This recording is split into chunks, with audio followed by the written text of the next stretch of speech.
It is 9:30, November 11th, Tuesday, November 11th, Veterans Day. Shout out to all the veterans out there. Happy Veterans Day. Thank you for your service.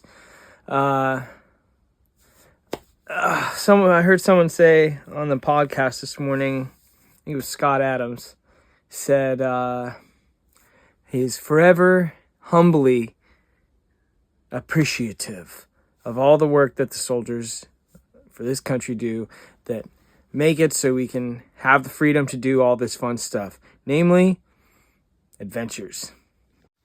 Now, I'm surrounded right now. I'm not going to show you my whole abode, but I'm surrounded by sandals, cycling stuff, my messenger bag.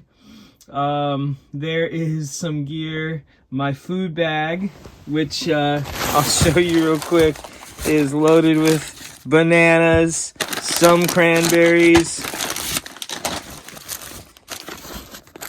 a whole ton of Nutrigrain bars, strawberry that I got at grocery outlet because they were cheap. Some dark chocolate covered espresso beans, and a bunch of dank looking Momofuku ramen packs, courtesy of my favorite rafting chica, Stephanie, in Oregon. Thanks again. That's super appreciate that. And tomorrow, November 12th, I'm going to be headed to North Bend, Washington. I'm going to be meeting up with a fellow YouTuber and PCT class of 2025 hiker, a skunk, at Kev Goes Hiking. And we're going to go have some little impromptu adventures. And I'm just going to show y'all exactly how in Washington we have shoulder season fun on a budget and on a schedule. So it's 9:30. I'm about to hit the hay. Just getting some last minute gear stuff organized. Trying to remember how to do this. It hasn't been that long, so let's go. Tomorrow, I head out to hit the road to head to North Bend, Washington to get into some adventure. So, saying goodnight for now. See you tomorrow. Let's go. Good morning. 7 o'clock, November 12th. It's Wednesday today, and I'm gonna be headed up to North Bend. I'm on a cup of coffee, number one. Getting ready to pack stuff up. Let's go.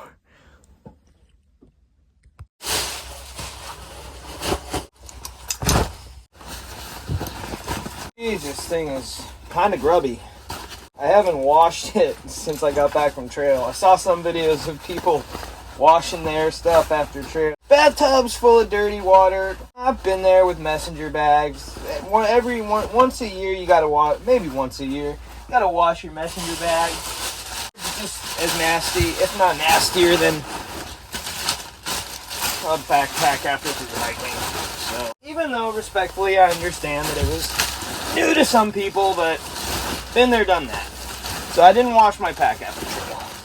Wow, I haven't done this in what feels forever. Albeit, it's not as exciting to be doing it off trail, but it's still nice. Sleeping bag, sleeping pad. I'm not even rolling it up. Okay, so what am I taking out for a day and a half and 2 nights playing around in the mountains? Inflation sack. What else needs to stay dry? I don't know. I guess I'll put my puppy in there too. That's really all I need to stay dry. Me and Skunk aren't going to be in more than just a day of rain. And then we're camping, and then the day after that we gotta get back to real life. Yeah. What's for breakfast? Beef on a tortilla with hot sauce. Immaculate. All right, hitting the road right now. And and what time is it? It's 10:45 in the morning. I've got about a 2-hour drive to the trailhead. So I live about an hour and a half outside of North Bend, or outside from North Bend, and right outside North Bend is where all these trails are that I'm gonna be hitting up with Skunk tomorrow. So, but here's the thing, he doesn't get off work until 9 p.m. and he lives about an hour's drive north of, maybe an hour and a half too. We're both about the same distance from where we're headed. So, since I'm not working right now, like a bum, I'm gonna be heading up to the region before him, and I'm gonna maybe get in a few miles on a couple of short trails, or maybe just one, while I'm waiting. And then we're gonna meet up at the trailhead, kick it, and then start early tomorrow and just grind some trail. So here we go. Driving is so weird sometimes, dude. Get some gas. Not gonna be getting any food. I'm not buying any food. I've got, I should have enough snacks on me for like, I don't know, 2 days of horsing around. So here we go. And of course, I got the GoPro with me, and so I'm gonna be shooting some highlight footage, like not B-reel, but like some highlight footage with the GoPro, and see if I can get that collaborated as well, and maybe make a short out of the GoPro footage.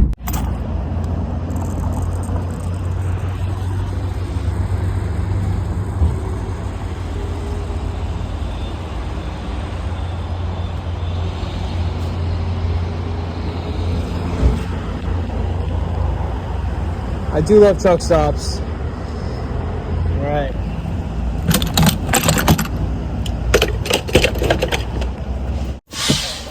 Coffee locked in. Let's get this show on the road. Got 1 hour drive. Let's do it. I'm determined to take care of this car. I really am. And it's just so amazing to me. I'm so blessed to own this car. Gotta take care of it. And so I was reading about it, the year, the make, the model, and whatnot. I'm glad I did before the first time I got gas in it, because you're supposed to put premium through it only. And I've heard of that being a thing with some cars, but never really tried it. So I'm trying it with this car. So time to get on the freeway and get up north to North Bend. Stop at the Issaquah REI real quick, and then next stop, Trailhead. And I hope I can get a little bit of hiking in, maybe at least just a quick trail run before dark. Cause it's getting dark at it's dark at like 5 o'clock now. So a couple things that I'd like to touch on, and these are things that happened on the PCT, occurrences that I don't know, it just made me think and brought certain things into perspective. And the number one, yo buddy, one of the big ones for me was how big California is. California is huge. It's a huge state. It could be its own country. But getting rides from people, trail angels, hitchhikes, what have you, here and there, or running into trail angels and finding out where they were from, and just hearing about all the driving that everyone does in California, and not just the driving, but the scale of the driving. Like, I met people who were like, oh yeah, it's a couple hours this way, or it's like 2.5 hours that way, or, oh, it's about an hour and a half away. And, you know, in Washington, on the west side of the Cascades, we're really spoiled to be able to access things like national parks or state parks, you know, hiking options, all within like an hour and a half drive from pretty much anywhere you live. Unless you're like on one of the islands, like Whidbey Island, Vashon Island, Bainbridge Island, anywhere you have to take a ferry to get off of, you're pretty much always about an hour, maybe an hour and a half away from getting to somewhere where you can do some, you know, at least some mild like hiking or trail running. And so you know, like it felt at the time like really daunting to think, oh gosh, you know, from here or from there it's like an hour drive, or, you know, that perspective.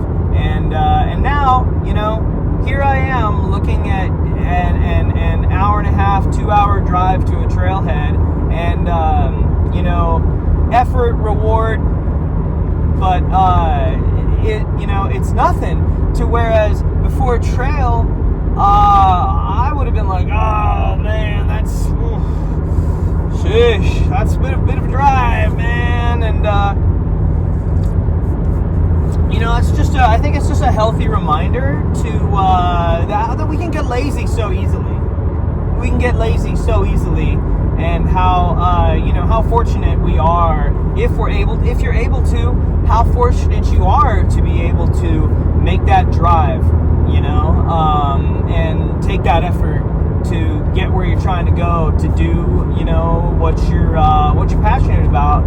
And I think I let that get to me sometimes. And I think you know, just another example of like the can-do, don't let anything stop you, against all odds mentality that I think the trail helped revitalize in me. You know, think about the goal, commit to the goal, and then do whatever it takes to get there.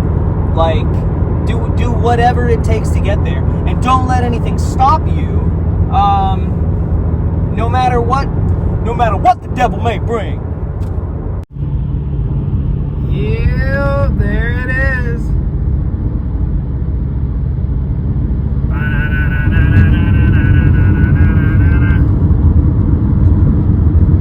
Good old C-Town. And I am not stopping here. Oh man, here comes the traffic. Here it comes, dude. Ooh, get me out of here. Man, I just, like, you know, I didn't have to spend too much time in Seattle traffic when I lived here, because I was a bike courier, so, you know, but man, I'm really glad I didn't have to. Like, there's the old Rainier Brewery. It's just artist lofts now. It's artist lofts, and sometimes they'll have like shows there that weird artsy-fartsy bands will play at. No longer the Rainier Brewery, though.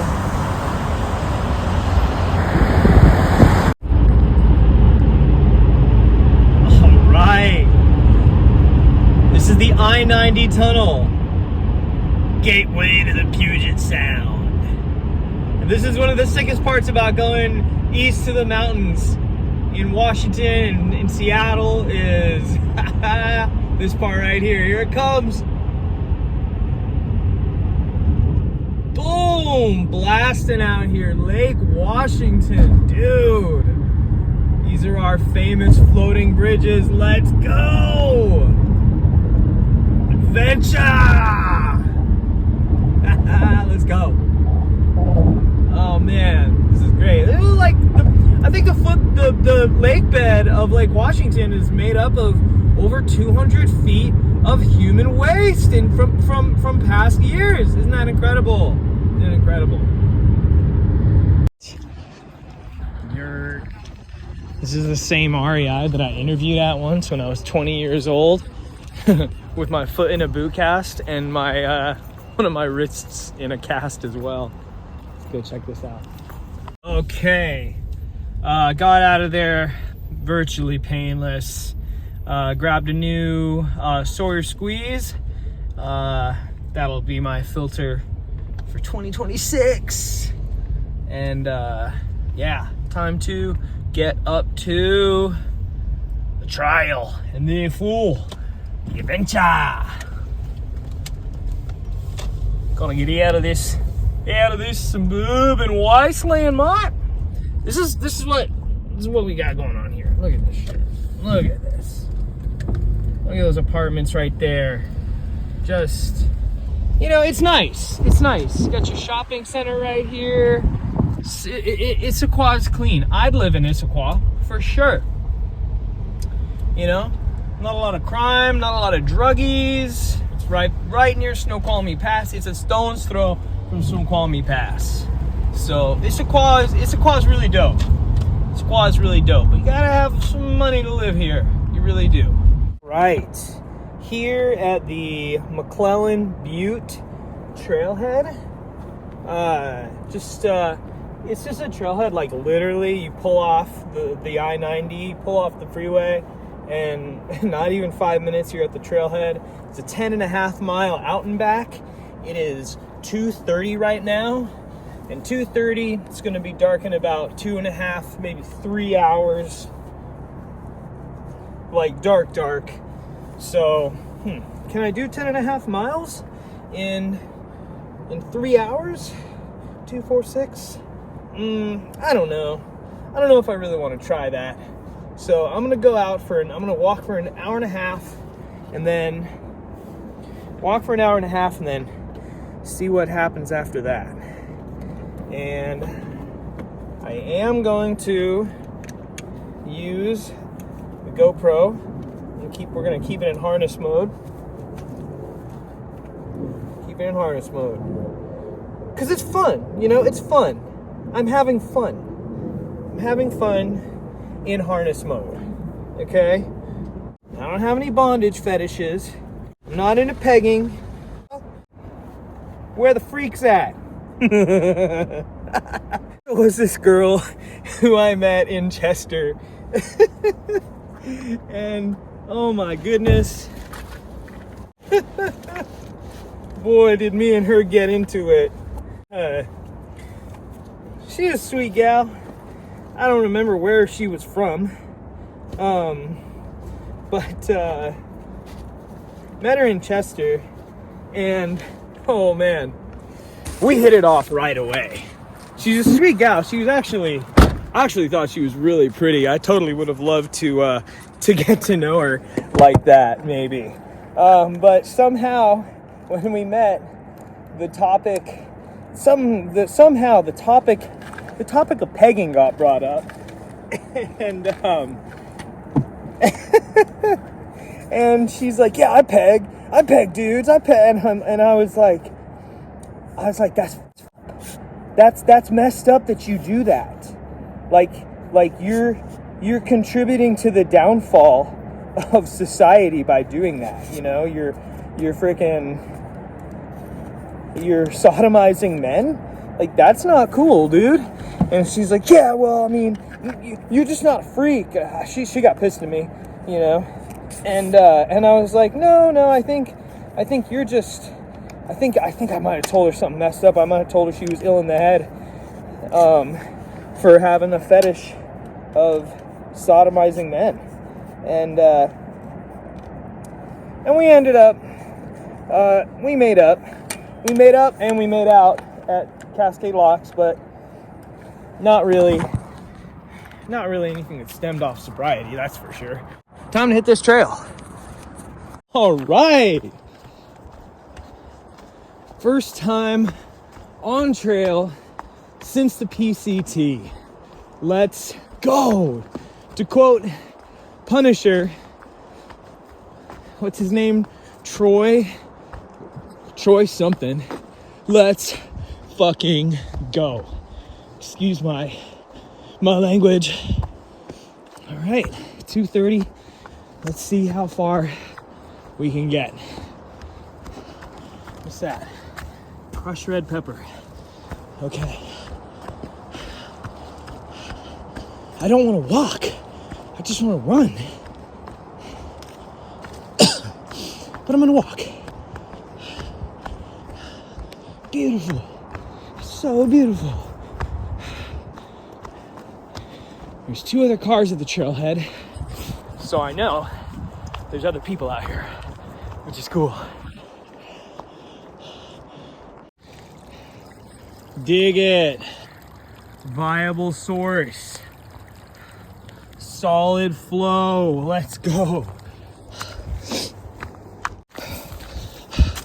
A sign, a blessing from the Lord. McClellan Butte Trail.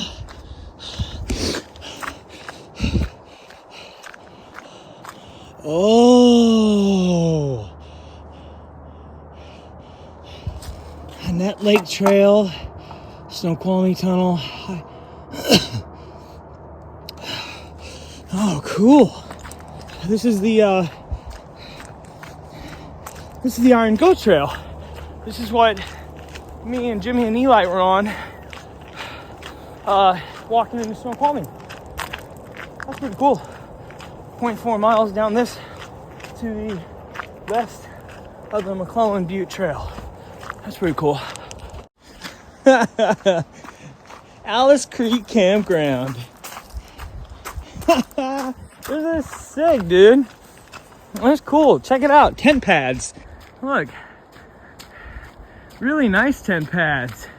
I mean, oh man, that is nice.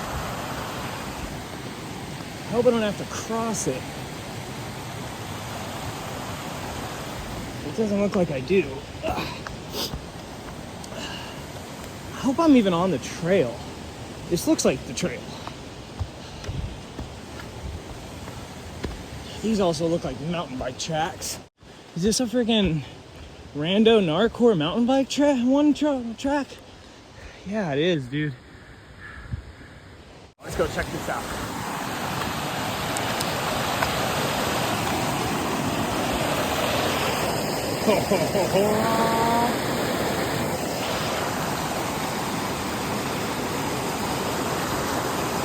I'd like to walk in there, but it's too cold to be getting wet today.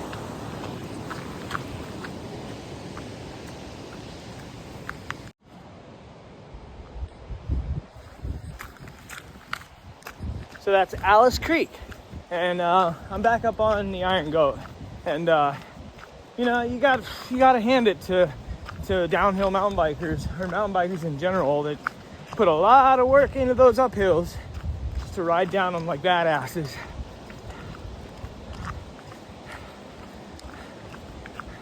Y'all ride down hills like ballers, seething with envy. I'm not. I love climbing hills as much as the next guy, but not the way mountain bikers do. And the downhill I'm not as hypey on. But I should have known that wouldn't be the trail connect, because 0.4 miles, that's half a mile. A mile is always longer than you think it really is once you start walking it. But it is crazy to be hiking again, with with fresh feet. Gosh, it is just really amazing what we did. What everyone, I would say we, I mean every thru hiker. It really is amazing how much you put your feet through.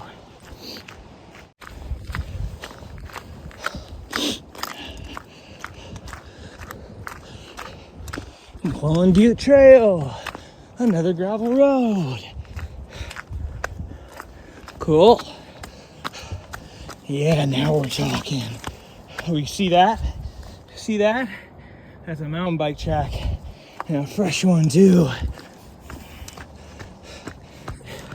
Even though there's signs that say they're not allowed on trails, these trails are sick.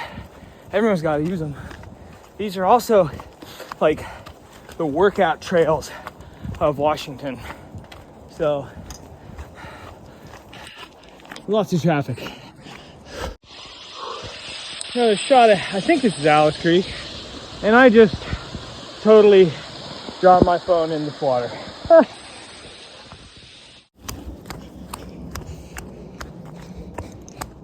Give a man a fish, he'll eat for a day.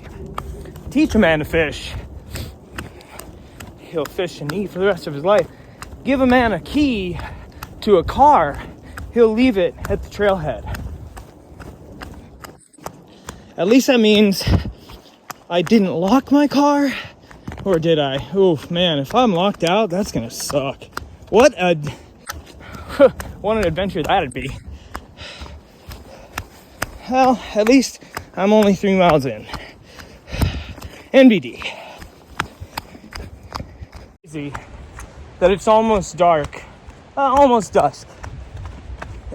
November, like mid-November, and I'm barefoot and just wearing base layers, and I'm warmer than I was in section K on the trail. It's so wild. Yo.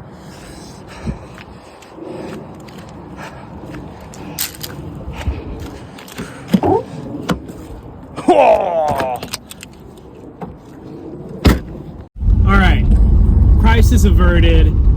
Keys were in my car. Car was not locked.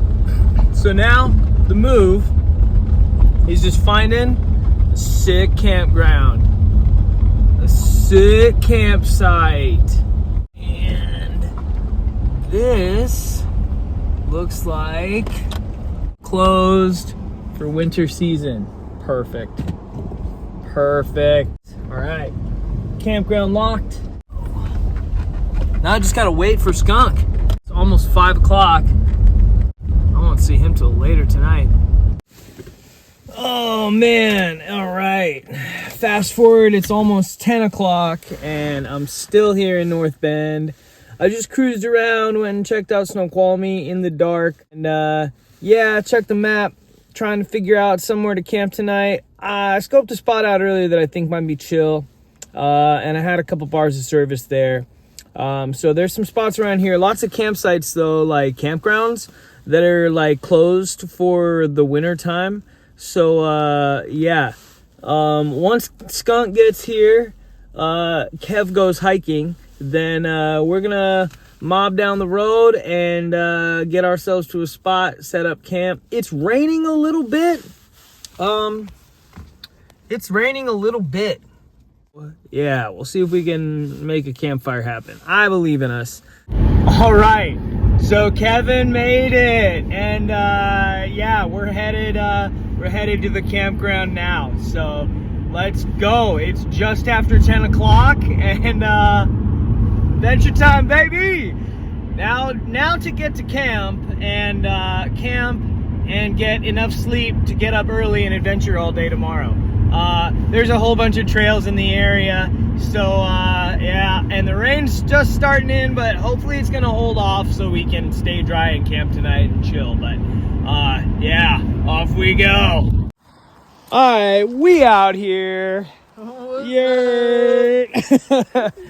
And it didn't rain too much in the trees, so we're collecting firewood right now. This is so sick. It's been years since I had any homies that I could go out and do schizo night missions like this into the mountains with. And praise God, baby, I got 4 wheels and the means. So before getting too deep into a job, this is a super dope opportunity. So time to find some. Not a trippy shroom though. Yeah. It's like pinkish on the top. More than I did anything else. Let's go. That was my favorite thing. Wood, tire tree right there. We got the Blair Witch lighting going on. We got broken glass. Let's go. All right. Looking good. Here's Your skunk setup, nice. Got the Gossamer gear tarp pitched hella tight. Tweet. I saw a lot of these pitched on trail, but this is one of the better pitches in the tarp tent. Got the tarp tent rocking, and I actually went with this is what the inner looks like on this thing, which is sick because it increases the warmth a ton, and it's a double wall tent now. It's too heavy that I would ever carry it on a through hike, but I would take it on a weekend hike. I brought leftover beans. Beans. Have to go in. Sort of helped instill that. Yeah, it helped me feel a lot more comfortable saying yes and accepting others' help and feeling. I don't know. It was just It was a liberating experience, and after a while, That's a good word, liberating. I think when I first started, getting help from someone like First Trail Magic felt awkward. They bought us campground and in Mount Laguna and gave us a whole barbecue and charged our devices and everything. Didn't ask for a thing, and I actually ended up seeing them like 3 more times because they bounced up through the trail. Who was it? Was it Legend and B? No, it was Kristen and Wade. Oh, okay. From. But no, it was. Yeah, I think so. So when you got those shrooms from the dudes, Yeah, they were wild. fried shrimp, Yeah, fried shrimp. dude. They were he was like, my buddy grows them, Oh. and he infuses them with something cool. I don't know what he does, but he does something cool. They actually didn't start taking them until Oregon, because I was like, I'm gonna bust through as much of Oregon as possible. Oh, people are leaving their bear cans just out. That's a lot of the reason why I slept with mine, is because I didn't feel comfortable just leaving mine available for anyone. I slept with mine too. And mine was in my vestibule every night. every night. I never right did next to that me. corny put it 20 yards from your tent.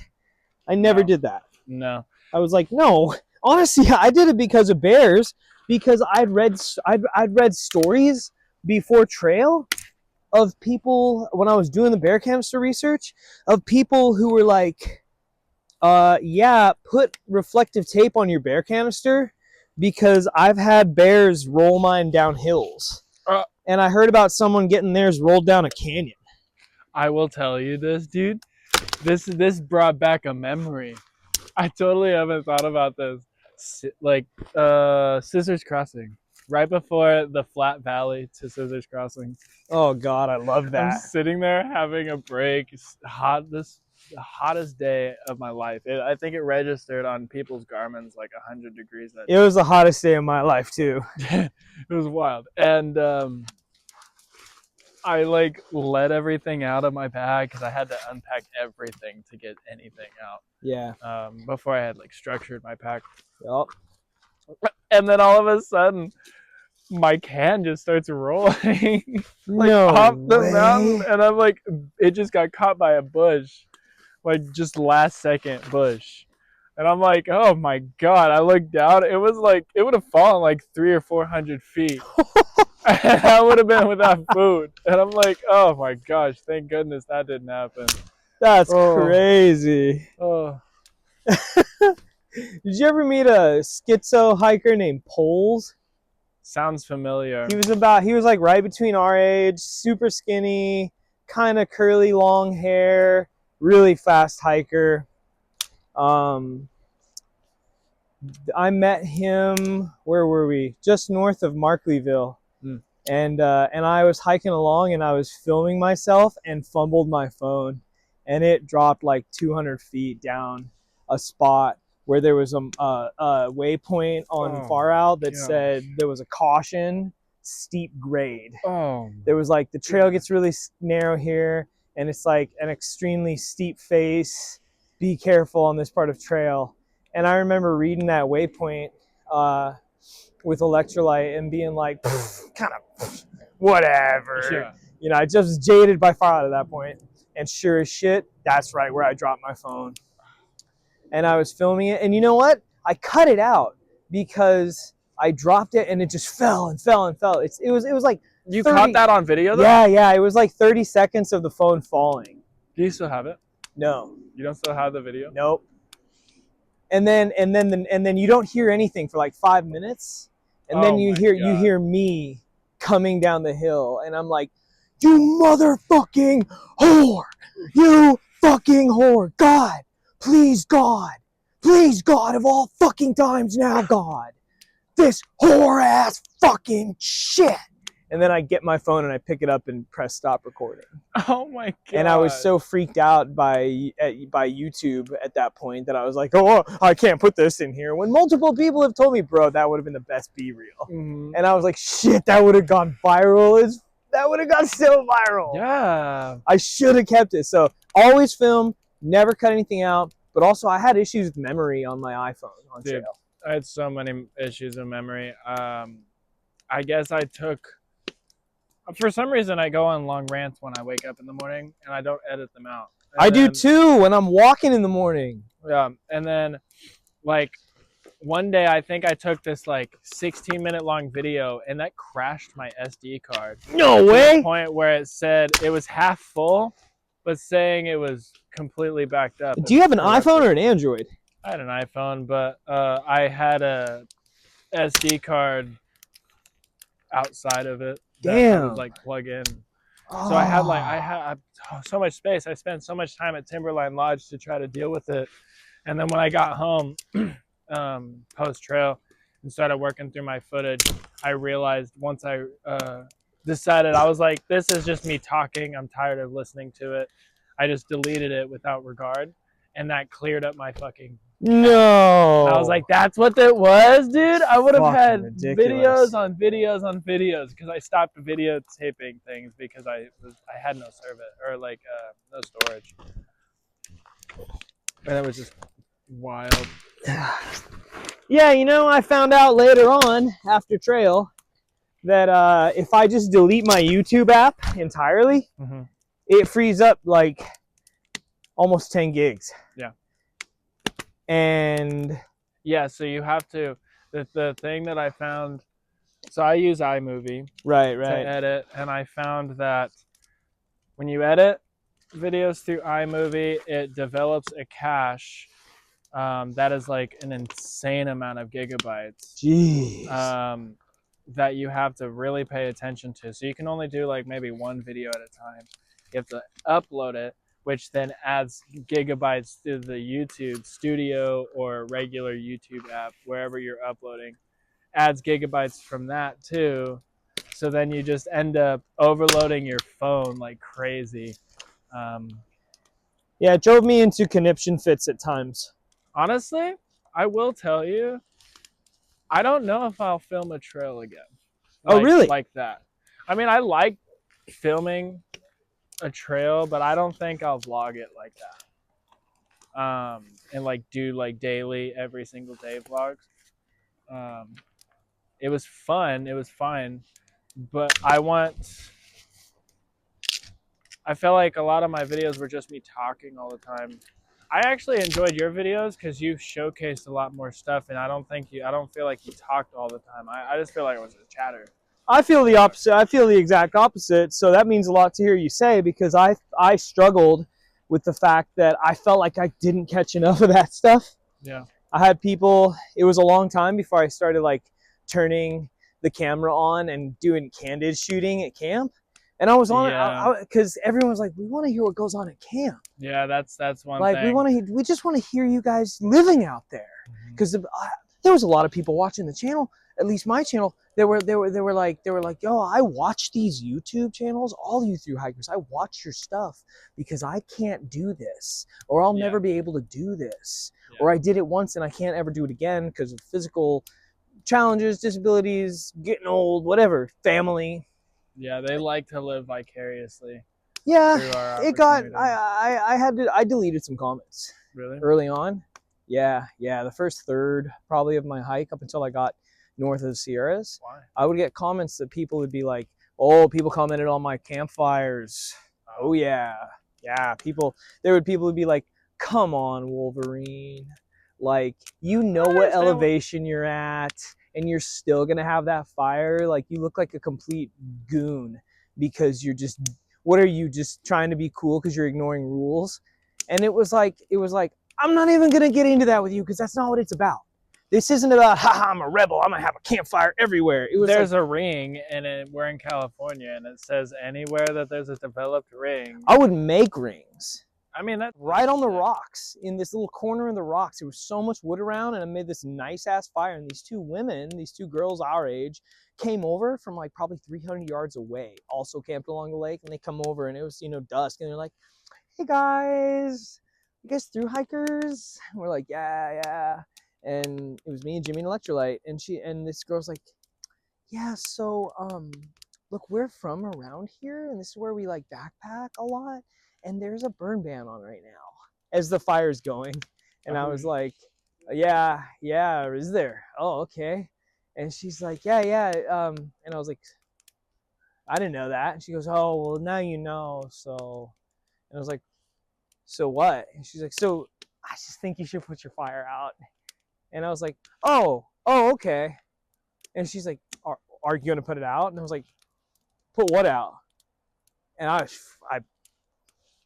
and she was like, well, your fire, like, it's pretty irresponsible to be having a fire when there's a burn ban. And I was like, oh, yeah, I know how to have fires in the backcountry. I'm not really worried about it. And she's like, I was like, well, look, I'll tell you what.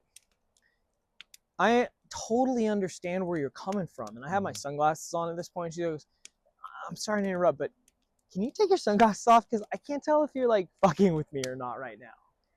And I was like, took my sunglasses off, and I was like, I'm not fucking with you right now, as you so eloquently put it.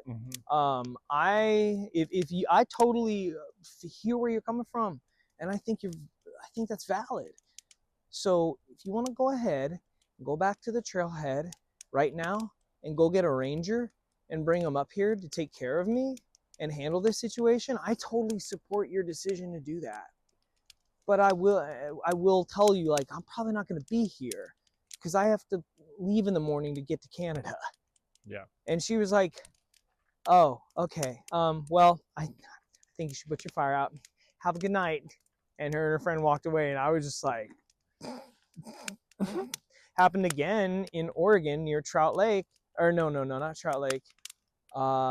Near, I don't know, Flat Top Mountain, somewhere around there. I don't remember, but was with Hello Kitty and Jimmy and Electrolyte and started a fire, and some, Sobo late night thru hiker pushing it into the dark comes hiking along at dusk, and she's like, hello? And we're like, oh, hey, what's up, Sobo? She's like, yeah, Sobo. When I was down there, and I had a fire with two rangers. Ah, really? Deadass. Like, The Rangers were partying in Yosemite. Yeah. What are their names? Wish Wash. Shout out Wish Wash, and shout out Rachel. Yeah, they were environmentalists who were researching the effects of streams having on meadows. Oh my And gosh. how the flow is doing, and so they were camping out there to do work the next morning. Oh, we're PCT hikers. We know about flows. Scientists. We ended up camping with them and then hanging Scientists. out with them. He stumbled up on a cougar, bro. What? And it was stalking him, bro. Dang I'd it. leave it up to him to tell you that story, but Dang it. it was wild, his story on that one. I never saw Anytime I a saw mountain him. lion. Anytime I saw him, he had like the most insane stories. That's sick. Crazy. Yeah. He was living an absolute wild dream. Dude, he ended up in South Lake Tahoe, finished. No, Sonora Pass. He stopped at Sonora Pass after blazing through all the way to Kennedy Meadows. He did like 45 miles straight to Kennedy Meadows north. Once he got there, once I got to Kennedy Meadows, I found out he was all the way in fucking San Francisco. Do you know Venom went back and did the desert again? Yeah. Yeah.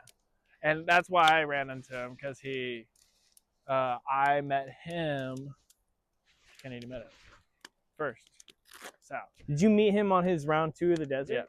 Yeah. Dang. Yeah. So by the time he's a fucking beast. He is. He's gnarly. I don't understand how you hiked the desert twice. Oh yeah. Two times. I don't know. Oh yeah, I had to Straight. go back and do the desert. Yeah. Just fell in love with it, man. No, I mean I understand Fell in that. love I'd with go it. back and do the desert, but like back to back, like Yeah, she was cool. I interviewed her. really? Yeah, I did a what's in my pack with her and him at Old Station. He's like, "What the fuck are you doing here?" And I was like, "What are you doing here?" He's like, "Oh, you're having a fun hike, aren't you?" And I was like, "Yeah, man. How was the desert round 2?" He's like, "Fucking beautiful, dude." As he's just sucking down a cigarette, man. Yeah. That guy's legendary. See, this is the life that I want to live, though. Like every time I think about it, I fantasize. Like I'll be on deliveries right now, and just thinking about it all day. I almost like get lost driving my car. I'm like, how did I end up down this road? I'm like, I'm supposed to turn back that way. It's because I'm getting lost on the. I got so lost in my shit. Oh, but so I was hanging. I met up with Prancer and Da Vinci again in Truckee. Remember Prancer and Da Vinci from the videos? I'd have to go back. You were deep in the trail, so you wouldn't have watched them. Prancer and Da Vinci, I met in Warner Springs. There was this sick ass dog hanging out, and it belonged to some thru hikers. And I was like, damn, can I pet that dog? And I meet this chill ass older chick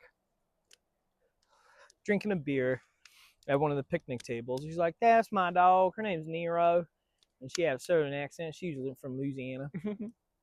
And her man was this 6'4" refrigerator of a guy named Da Vinci. And he was from Northeast, but he'd been in the military for 25 years, and she's a really hard ass. Yeah. And bright blue eyes, beautiful beard, great smile, face would just get beet red if he was pissed or drunk. He could eat like an ounce of mushrooms and not feel a thing. He was on a different level, but that was Nero. It was the dog, and it was actually his dog, and they shared it. And I met him outside. I met him outside Warner Springs because I went out and I was rolling a spliff out of a pack of cigarettes, and he was rolling up a cigarette with pipe tobacco, and I was like, bro, are you rolling a cigarette with pipe tobacco? He's like, yes. And I was like, dude, you want a real cigarette? And he's like, oh, I love one. I was like 6. So I gave him a handful of cigarettes, and that's when we became friends. Legendary. And kept running into him, and he had triple hiked the AT. He'd done it twice with his dog. He'd done the Pinhoti with his dog. He met his girl Prancer on the AT. He yo-yoed the AT. He had PTSD from the military. Those guys go hard. Yeah. And so was running into them here and there, but they were doing like 10 miles a day. And they probably weren't going to make it to Canada. And they ended up quitting. They didn't do Washington. They did the Oregon Coast Trail to do Oregon. His van he had a van. They lived in his van. He had a killer Econoline. And they lived in his van. And his van was at a friend's place in NorCal. So it all lined up. They had to get off trail. They knew they weren't going to finish in time. His friend who was on trail was like, fucking, like, you have to move your van. Sorry. So he had to go get his van. Anyways, and they linked up with Stakes, and we're hanging out with Stakes a bunch. Mm-hmm. And heard from them outside Truckee, and they were like, yo, where are you and Jimmy and Electrolyte?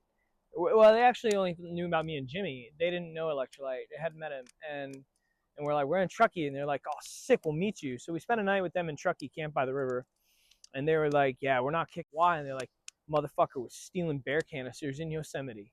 Like, what? And they're like, yeah, we were hanging out in Yosemite with him for a long time, just kicking it in Yosemite, as one does, as folks do. And all of a sudden, one day, he was like, dude, I need a resupply. And they'd all been like talking about how, oh man, we're hungry, we need to get food. If we go get food, we got to leave Yosemite to get to a town. Yeah. And he was like, hold on, you guys, I'm going to go get us some food. And runs off, disappears, comes back with a bunch of food. and he gets in the van, and I guess they weren't paying attention or something. I don't know. But he gets in the van, and all of a sudden he starts passing out food to all of them in the van. And get all this, and he didn't tell them, and he kept doing it. And finally they were like, "Hey, he was fucking jacking bear cans out of bear boxes." So had to be like JMT hikers who were stashing their shit there, caching, and they were like, "Fuck that! You gotta go, man! You can't kick it with us and do that." Yeah. And so they amicably dumped him off in Dunsmuir. They were like, "Where do you want to get dropped off? Because we're dropping you somewhere." Yeah. And he picked Dunsmuir. And yeah, Dunsmuir, he was a train hopper. Yeah. And Dunsmuir apparently is a huge train hopping town. Really? They even have like a music festival there that's like all hobo train hopper shit. It happens once a year. No shit. Straight up. And in the brief like 36 hours that I was there, I met a train hopper like straight off the bat, and it was like, "Yeah, man, Dunsmuir's the place to be for us." And it was like, what the fuck? It's all true. Dude, weird. Oh my god, Dunsmuir. So I pull off on the train. Long ass fucking day, dude. I spent the last 2 days traveling, okay? So I get to Dunsmuir 4 a.m. Okay, me and Bandit from the train station. We run into each other, and then we end up training the station. So we end up in Dunsmuir. We start walking down around town trying to find a place to sleep, just somewhere to catch some shut-eye, okay? So we wander down this road, river access road. We find a little like pull out, and there's like an excavator and rocks and all that fun stuff. But the most glorious underpass. I was like, I could lay under that bitch and I could sleep all day under that bitch. I'm through hiker trash, true hiker trash at this moment. Yeah. And then I lay our heads down, and I feel like 2 seconds after we start sleeping, the excavator starts throwing those rocks around. Like someone started working and tossing rocks. I'm like, I don't get sleep. And so I'm like, I'm going to get up and just start going, because I got to start getting a ride too. Because Dunsmuir to Sayet Valley is kind of challenging to get to when you're hitchhiking. Or I think I caught one bus to Wairika, and then I hitchhiked the rest of the way. I took the bus to Wairika too. Yeah, I know that bus. Yep. And you probably have the same bus driver, old dude. I don't remember. Old white guy. I don't remember. He was kind of cool. And I fucking was walking up the river access road back up to the train station, and this dude follows me. He's like far away. He's like, hey you. I'm like, what the fuck? What? It's like 7 a.m. What? I've been traveling all day. And then he's like, you a hiker? I'm like, yeah. And then he was like, what are you doing? And I'm like, I'm trying to get to Sayet Valley. And he ended up telling me about the bus from Dunsmuir to Wairika. Word. And he rode that same bus with me, but he went off about how he was not the strangest person I met, but he was definitely an interesting character, where he was a hobo, like a homeless person, definitely was bouncing back and forth from town to town, like via, just like literally digging out of trash cans, like with the fucking plastic sack. Like he looked cleaner than you and I did at that time, so yeah, it wasn't like he cleaner was than a thru hiker. Yeah. And so he looked like a normal normal person. Yeah. Like a normal, sane person. And I don't know. And then there was a few other times, dude, I had a hitch.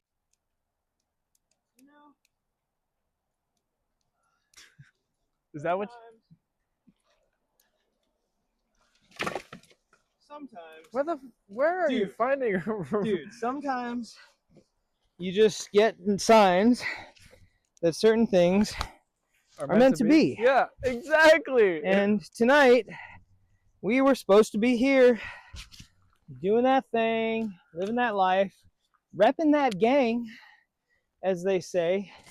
I'm over there looking for wood, and I'm looking around, and I look underneath. I just flash across the the bear box at the side over there, and someone had left like a whole armful of wood, like proper firewood, right there underneath it, stacked all proper with like logs, and then a little pile of kindling size wood. And do you know about that sort of etiquette as far as campfires and shit? If you show up to a campsite, and there's firewood there, you leave the firewood. You use it, but then you leave a little bit too, or you pay it forward. So That's sometimes sometimes I'd hit a campsite that had like a stack of kindling, and it'd be like late in the camp, fucked up night, like whatever, oh shit, thank God someone left wood here. And you burn all the wood. This is God's work, by the way. Oh yeah. Cleaning up the forest. Oh yeah, dude. This one thing that I saw a lot of, sorry to cut you off, but there's one thing I saw a lot of that really disappointed me. And that one thing that really gave me perspective on why the wildfire situation starts the way it does, and why it's turned out the way it has. And that's because of mismanagement. Well, I don't know if you know about the situation in Chester. No. But Chester would not, what was there in Chester would not be there had it not been for the local logging company for that Dixie fire. Because I talked to a couple old heads in the grocery store about it. Because that Dixie fire was started by PG&E, the power company in California. Yeah.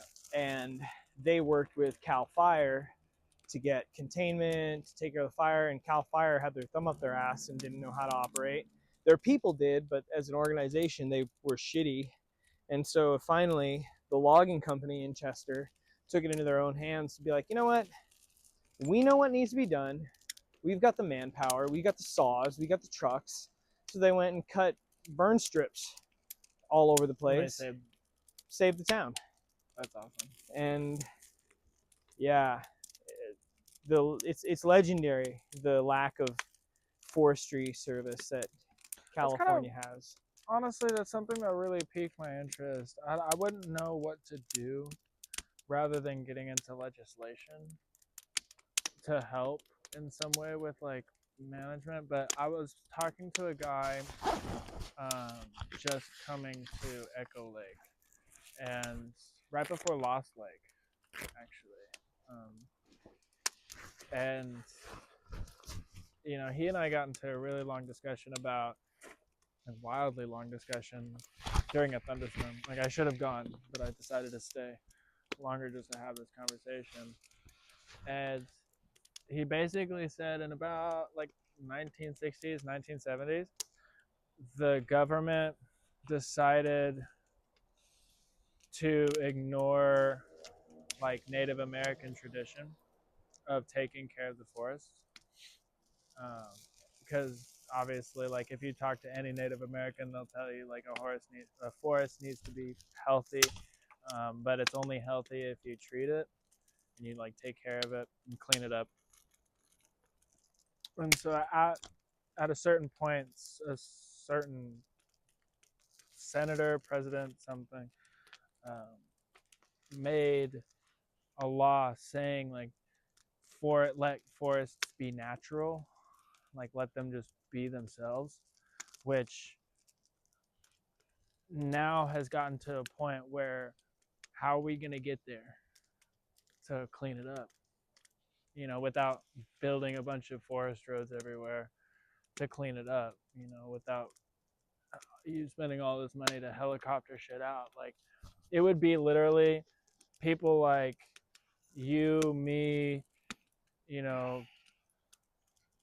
out enjoying being in the wilderness, coming out here and doing stuff like this, and this being like regulated, like this is okay for us to do so long as we're like cleaning up the forest, and that being probably the way to do it.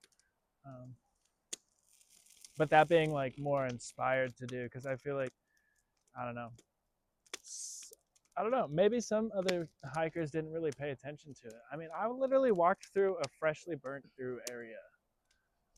Like I could still smell the char, and it was like smoldering still, and that kind of put it into perspective, just how like devastating some of the fire situation can be. Well, hearing the story from some of the locals in Chester, and then being near the immigrant fire near Shelter Cove, Dude, and Crater Lake, like on the way to Crater Lake, really bummed me out. Like that was depressing as hell. I mean, It was pretty, but it was just like it was sad because you could just tell the force of the fire that came through that. Like but that's also gonna that would happen in nature anyways, though. And the forests will die and burn and regenerate. I learned that there is a sequoia pine cone, like a type of sequoia, I think, pine cone that only releases its seeds when a low temp fire rolls through, and that's only possible if there's not a lot of like this stuff like crowding, because then this stuff will turn into high volume heat and then scorch those seeds, which then prevents new trees from growing. So like fire is good, good thing, but then it's also like it can get, not when PG&E starts it. No. Like no. not when it's like that. And Honestly, I feel like a lot of these big fires started by houseless people. I don't know, who just like are just, you know, unaware of the dangers of their actions, you know.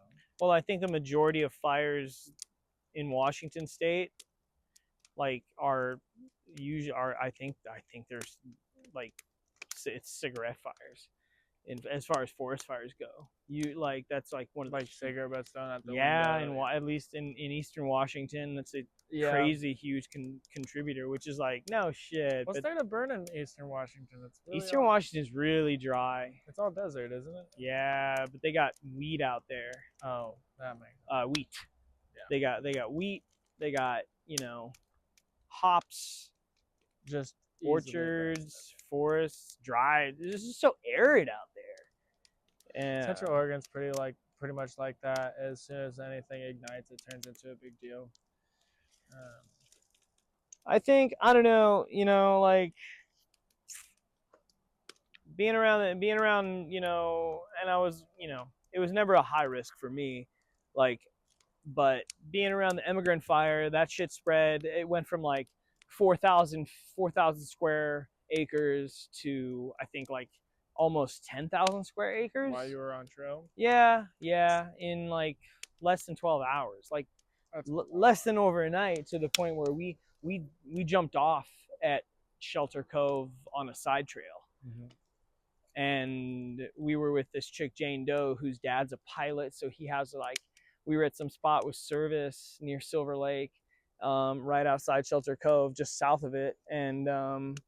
And she like, we got some service. She like called her dad and was like, hey, can you check all your weather shit? And he did. And she was like, oh yeah, we're bumming. Like, we really need to keep an eye on this. And like me and Jimmy and Electrolyte, we preemptively just bailed off. And we're like, yeah, just nah. And it didn't it jumped up to like, I think 10 or 12,000 acres, and it never dropped below 10 for the near time we were there. And that was like, oh snap! Like these fires are serious. Yeah, it's like I didn't really think about them that much until I started hearing whispers, and then when I skipped up to Crater Lake, dude, I hitchhiked. I can't believe that. From where did I hitchhike to? That got me so hyped when I saw that. Was it no? Ashland. Was it Ashland? I got into Ashland the same day that I got some signal, and I saw you at the lodge, and you were like 12 hitches. Dude, it was wild. Something like it was that. So many, and then I think actually, I might have hiked straight through. What I think I'm thinking of is going from Crater Lake to Mount Hood. that was a crazy amount of hitches. And that was like, I got a couple of drunk drivers. I got one dude who offered me an 8-ball of Coke. Gnarly. I had one dude with a broken arm who used to live in the town that I lived in and knew about the PCT, but also had some weird, sketchy vibes and a nice, really beautiful pit bull. Sketchy rig. And then I've had a couple nice people, and it's just all up. And then the very last hitch to Timberline was an Indian from the Warm Springs reservation. Oh, like an Indian, Native American. Native American Indian, yeah. But he was like exactly like what you'd expect. Like, how are you Yeah. doing? Like listening to the music. Let's go. Like over and over, and I'm like, honestly, it all sounded the same to me. And I thought he was listening to the same track until I realized he was playing a CD that was playing multiple different tracks. And he was singing along to it, but he was drinking a fucking, what was it? What's the ice one? Oh. It was a tall boy, and he was drinking those. But Ice? Yeah. Ice House? Natty? Natty No. Ice? Natty Daddy? Something like that. Anyway, he was Hurricane? drinking one of those, and Earthquake? he was definitely fucked up. And this longest day of my life, I was like, I just want to get the Timberline. Please just take me there. Every hitch was free. This dude hustled me, bro. Hustled us. He was like, yeah, you're going to pay me. By the way, we were like maybe 15 miles away to the lodge. And I was like, just take us. And he hustled us out of $40 and 2 beers.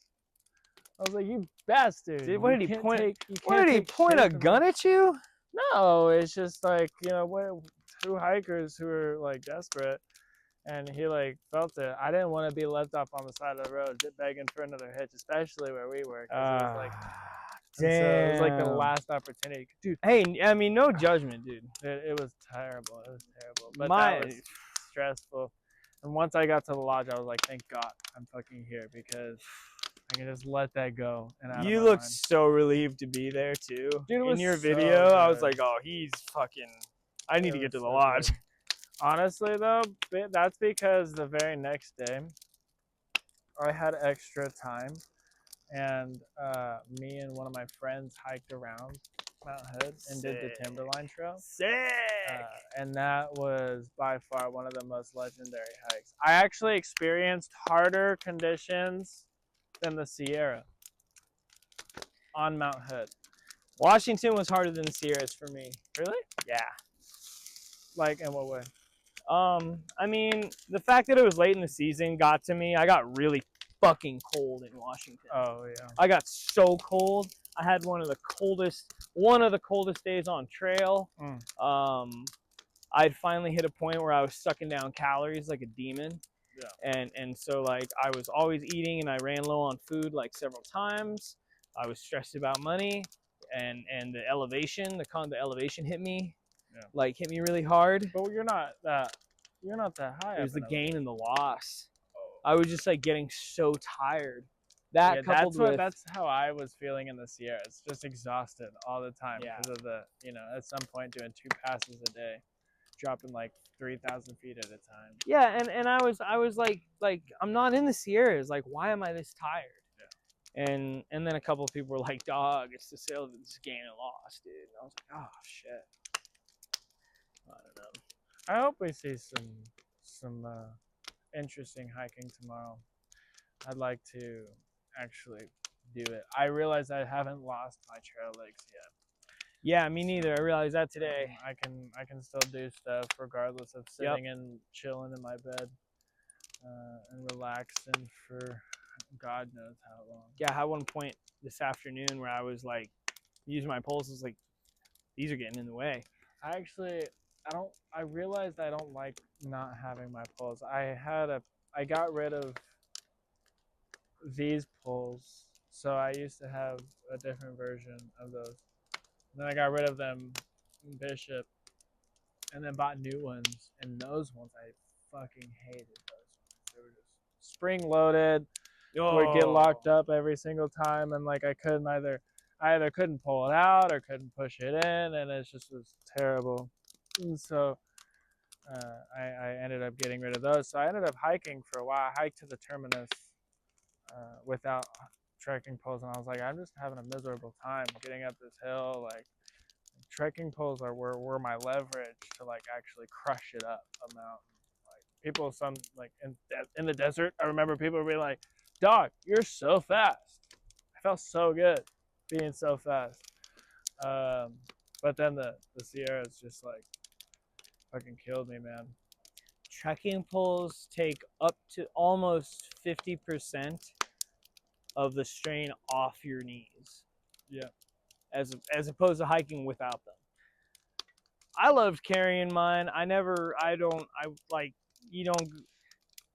Hiking without trekking poles is not really like a thing in my reality in general. But yeah, I definitely like after a while I got to a point where I was like, nah, I don't need to use these all the time. I sure as hell rely on them for downhill. But I only bought one pair of trekking poles.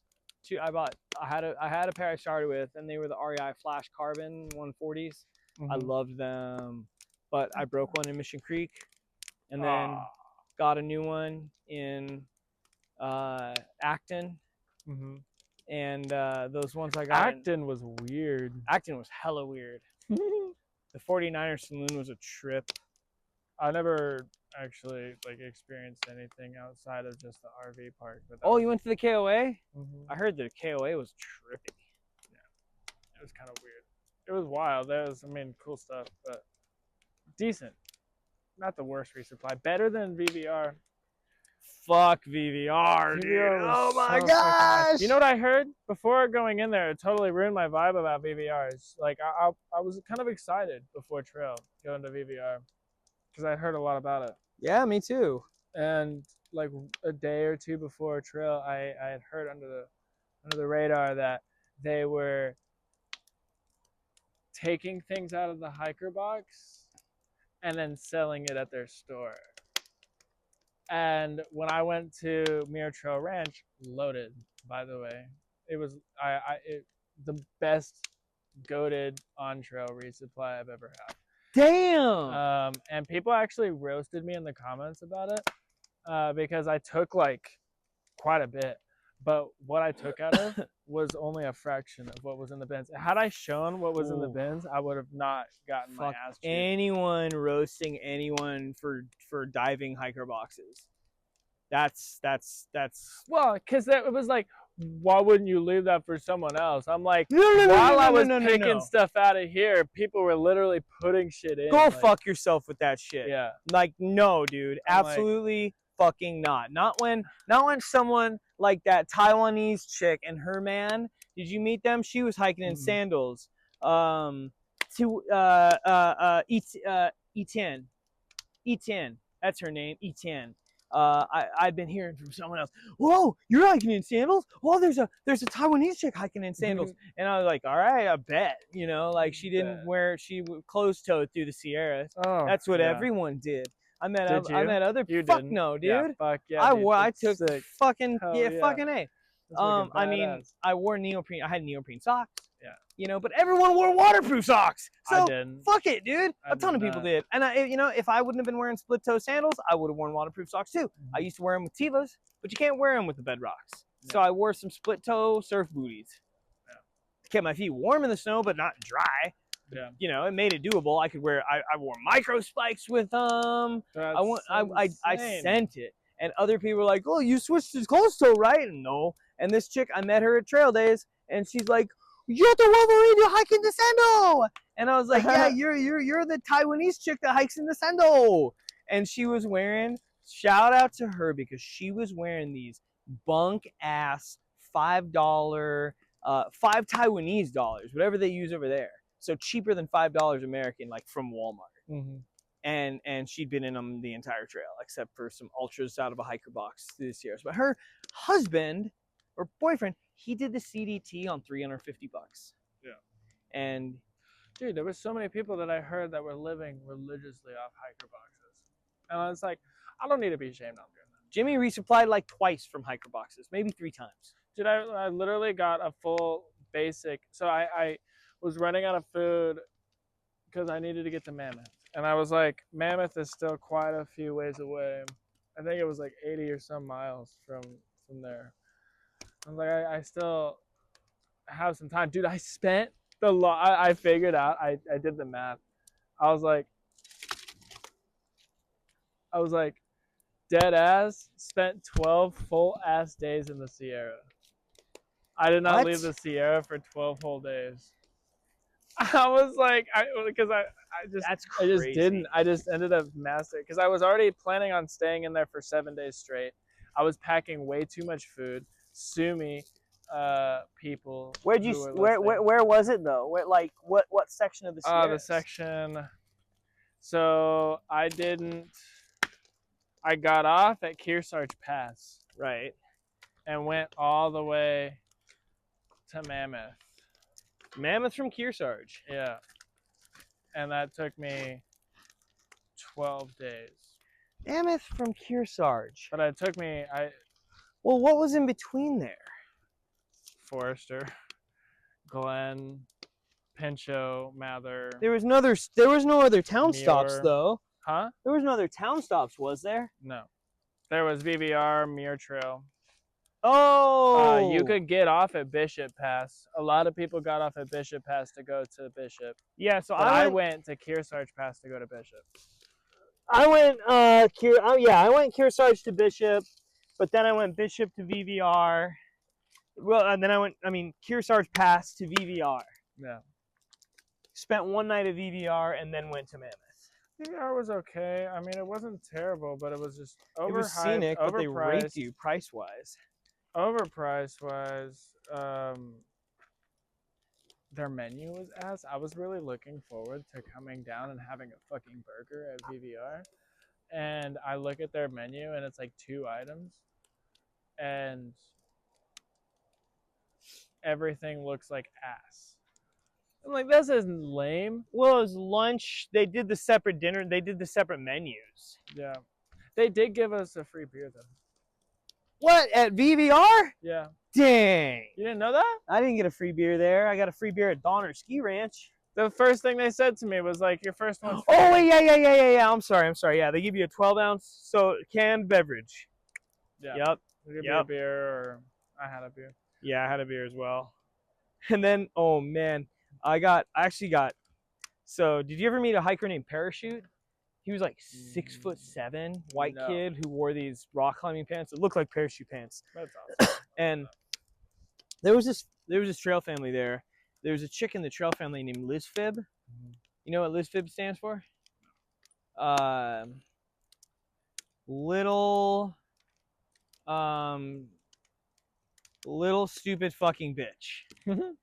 And I met her just outside of Kennedy Meadow South. And she rolled up on me and a bunch of other people and Legend and Bianca. And she was like, you guys, I don't know how to get to Lone Pine. I've got food poisoning. I think I got sick at KMS. My trail family's ahead of me. Stakes was there. He gave her some sort of meds or something that he had for stomach shit. Anyways, so she caught up with her trail fam. They were all at VVR. There was like the first day I was there and they were all buying beers inside. And I was getting beer too, but I was just getting like an IPA.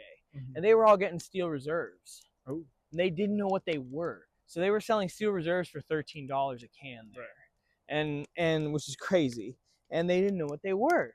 And they're all asking each other, they're cracking them. Drinking Steel Reserves at PCT, weren't yeah. we? Yeah. The days, though. That was and she was like, they were all like, what are these? What is this? So I was like, you guys don't know what Steel Reserve is? Yeah. And they're like, no, it is this. And I was like, oh man, well, it's $1.89 in gas stations. Yeah. They're like, what? Yeah. They all got absolutely blitzed off Steel Reserve. They were all hung over as can be the next day. The drunkest I've ever been. Oh my God. Ever. They're so bad. They're so bad for you too. They make you feel like garbage. Them to me, and I was like accepting. I just kept getting drunk. I forgot about that. I was not sober at all for Dude, trail that was days. such a great day, though. I will never forget. That was so wild. Well, they all got hungover the next day. Mm-hmm. Ordered a bunch of breakfast food, Yeah. left in the morning boat, and barely touched their food. So me and this kid Parachute were in there in the cafe area where they were eating. We're like looking at each other, looking at their food, and we just like descend on it, Mm-hmm. and we're just mowing all their food. And a couple of the guys like, "Wow, why'd you guys order all that food?" And we're like, "We didn't. It's left over." And they're like, "You're eating someone else's food?" And they're like, "But they left it here to go catch the ferry." And they're like, they just couldn't put two and two together. And we're just like, once they figured out we didn't jack someone's food, they were like, "But why would you eat it?" And we're just like, Because it's here. dude, It's not like, gonna waste, and we're hungry. There Like, was eggs, ham, hash browns. It was crazy. one of the key moments in the middle of actually at Mare Trail Ranch, I spoke with this guy who was like, one thing about PCT hikers that everyone knows is that they're all sad. They all look sad, but they're the happiest people on the planet. And if every, like, he was a John Muir trailer, and he was like, we all have like too much food. He's like, well, just give it to PCT hikers. They're always starving. And I'm just like, oh my God, that's so true though. Because I was eating so much food.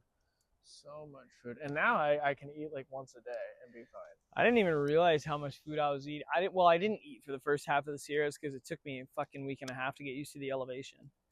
I had like no appetite. I lost a lot of weight. I was eating like and I got sick out of Yosemite. Oh yeah, I think I got sick out of Yosemite, and I was eating for like 3 days straight. I barely got 1,000 calories in me a day. I was doing like 10, 12, 15 miles a day. Sick. It was fucked. Oh. I was just like shitting water. I had one whole day. The first day out of Yosemite, I went like 14 miles out of Tuolumne Meadows, and then the whole next day, I was shitting water. I never pissed. I drank like almost 2 gallons of water all day long, and I was putting electrolytes in it. I was going 3 liters electrolyte water, 1 liter regular. And I never had to piss. It all just came out my ass. You were drinking 4 liters of water in the Sierra? When I was sick, I was, yeah. Oh, I was just trying to stay hydrated. And yeah, and that helps. Crazy. Like staying that hydrated. If you've got diarrhea, you have to like that, and you're not pissing, something's really fucked up. So you need to like inundate yourself with hydration just to make sure your body has like too much of it. That's fair. I was very, very fortunate to not get sick on trail. Did you ever get a cold or anything? Nice. I had every day was predictable in the sense of like, I'm gonna wake up and do this, and the only thing that held me back was my lack of motivation at times. You know, it's like you wake up one morning, you're at a beautiful spot, and you want to stay there for like, you know, I was like Forester Pass for a couple hours too long. Because I camped there the night before. I camped under passes a lot, or over them. And they were just beautiful. They were fun to hang out with, and experience. I had one of my craziest experiences on a pass was Donahue, going into Yosemite. I decided to take a That camp. was a sick pass. I love that pass. I decided to take a Camp Zero, my only Camp Zero, and I stayed there. It was chill. You know, we piss outside our tent in the middle of the night. I'm not gonna, honestly, for the people who are listening possibly, you might find it gross to hear that some people have a piss bottle in their tent. And you might find it even grosser to hear that some people don't have a piss bottle. They just have a water bottle that they pee in. And then they just solve it. I did that like several times with my water bottle. Exactly. And then I just rinsed it out and made sure that I mixed electrolytes in it next. Exactly. You know who used his CNOC was Rainbow. Did you ever meet British Rainbow? No. Oh, dude, yeah. I was asking him. I was asking people this question early on. Sometimes I'd be like, "What's your most hiker trash moment?" Because I like thought it was a good idea. I don't know. It turned out to be like not the most intriguing question. But I asked him, "What's been your like most hiker trash moment on trail?" He's like, oh, well, my Seanock, I piss in it at night. I use it for my piss bottle. And I figure it's no problem because I'm going to put dirty water in it. I mean, that's fair. So I used my Seanock several times. I mean, that's fair. I never actually did that, but I did at Donahue. Use your water bottle. I consistently pissed in a spot. And then I woke up the next morning at my zero to 4 marmots eating my piss spot because they thrived off the salt. And then they ended up ended up being crowded by marmots at some point for like 2 days straight. That's sick as fuck. Yeah, dude, it was fucking wild. And they were harmless. And they were just like, I'd wake up and it was like maybe this distance between a marmot. Like it got close to me like nobody's business. I would have been tempted to grab one. Not gonna lie, I would have been tempted to snatch one of them soft buggers up. I tried to get their attention, but they were more focused on themselves. The piss. Yeah, you want that piss, man. Like them deer. Dude. The deer out of Syad Valley, dude. Holy cow, the deer were on our piss. You know, to be honest, I didn't really see a lot of deer. Oh, man, I saw so many deer. Also, I didn't really pay attention to deer because I came from an area that deer are like kind of abundant. Yeah. So deer, I'm kind of bummed out that I didn't see a bear. Not even in Tahoe? Nope. Well, in Tahoe, I didn't see a bear. A bear came into camp and ate someone's water bottle. Okay. In the PCT camp. But I didn't see it because I ended up going to sleep. I thought I saw something over there too. Did it look like a headlamp? Yeah. Yeah. That was a sight. I thought I saw one earlier, like maybe 20 minutes, like maybe a half hour ago. Came from that direction. You know what they say about lights in the woods? What? Fucking do not pay them any attention. Well, do not. Great. I am tarp camping, so. Huh? I'm tarp camping, so. Oh, it's just you just don't pay them attention. Like what the soldiers from Iraq say about the jinn in the desert. Do not pay them any attention. The jinn. Yeah, the jinn. Oh, those are the evil spirits that live out in the desert and shit. Really? Yeah, dude. But yeah, you know, with the fucking piss stuff with the deer out of Syad Valley, there was one night we were all camped and we were with some kid named Goodwill, and there was like 7 or 8 deer around camp. They were on our, and we'd been seeing the comments like deer mafia, and I thought that was kind of silly, but like then all of a sudden they descended on us right outside of Syad Valley, and we would go pee in a spot, and all of a sudden there'd be 2 deer there. Like before we got back to our tent, and we were just like, "Damn, y'all be loving the piss." It was so funny. It was funny. It was like, wow. Like at first, like Jimmy was like, "Yeah, bitches, look my piss," and we were all like, "Ah, they want the piss," but they were like, "Wow, they really like the piss." Don't pee right next to your tent, like. That's funny. Yeah, I wish I had footage of the one wild bear that I saw in the Sierras on Muir Pass, but I accidentally deleted all my Muir Pass day footage, which was I was bummed out about that. Yeah, I accidentally deleted a few videos of myself on accident. I was like, Agua Dulce, like coming out of Agua Dulce, going into Wrightwood, and I was like, that was a really good section. What did you think of Agua Dulce? Farmer John. I didn't go to Farmer John. I camped out at Maria Bonita's restaurant. Tight. And that was pretty wild. And the walk out of Agua Dulce was pretty wild too. I like that one. I would like to go back and do Vasquez Rocks in the daytime. I got caught in a thunderstorm during Vasquez Rocks, and it flash flooded. What? Coming into Agua Dulce, yeah. How gnarly was that? Pretty wild. I mean, it was kind of stressful having thunder and lightning. That was the first thunderstorm. And the only one for a while. I hiked through a thunderstorm around mile 450. That was pretty intense. I was like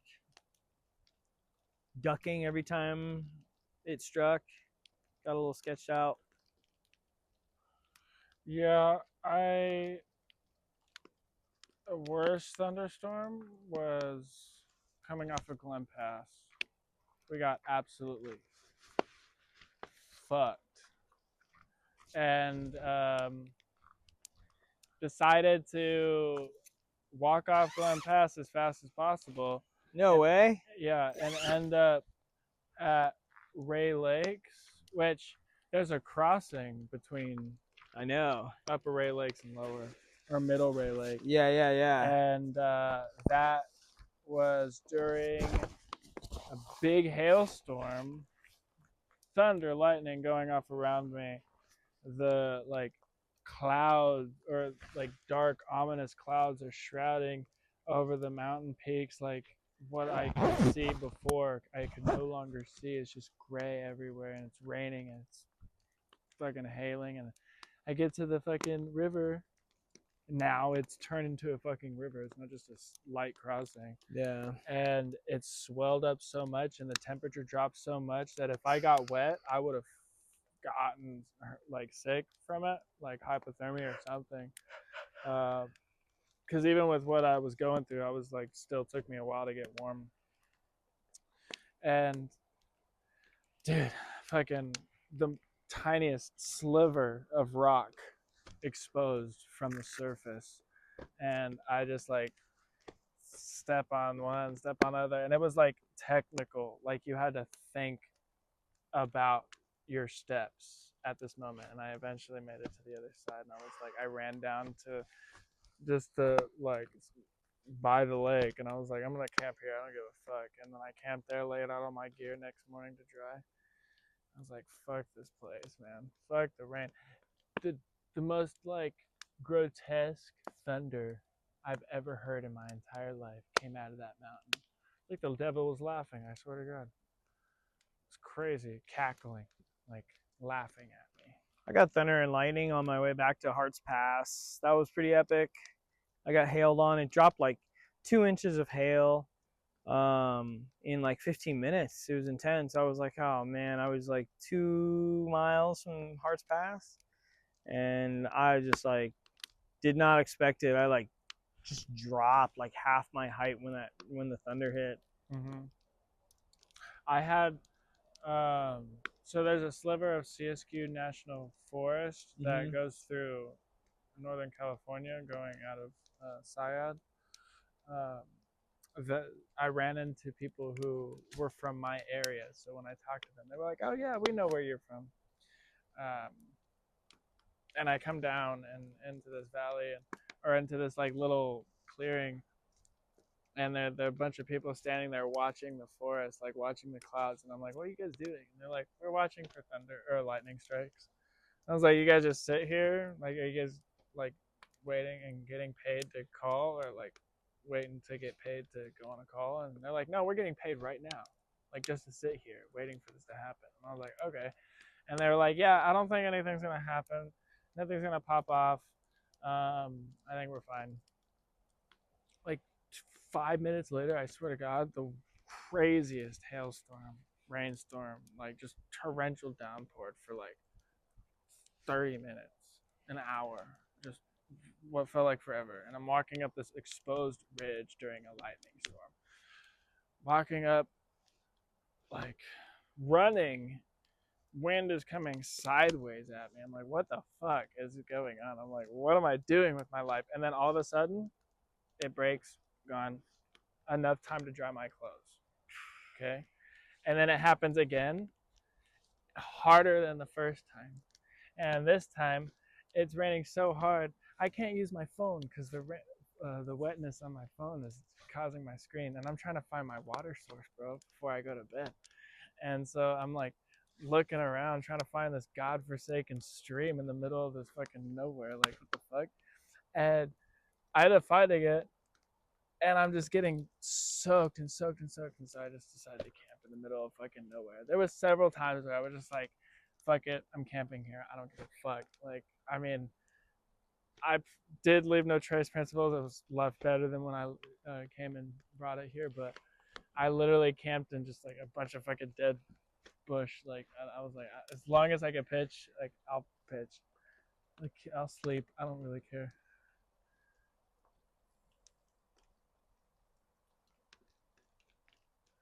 Quite a few campsites like that. I think one of the comfiest ones was like right outside of Trout Lake.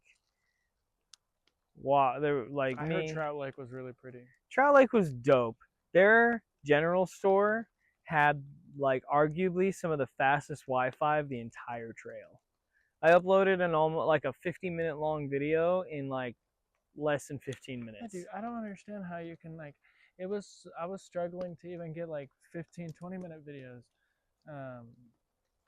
like actively made, and you were popping off with like 50 to longer minute videos. I mean, like, people, I got flack for it. People, there was people who were Really? like, we don't want to like watch an hour-long video, or like, I think one person you probably have enough. What's the word?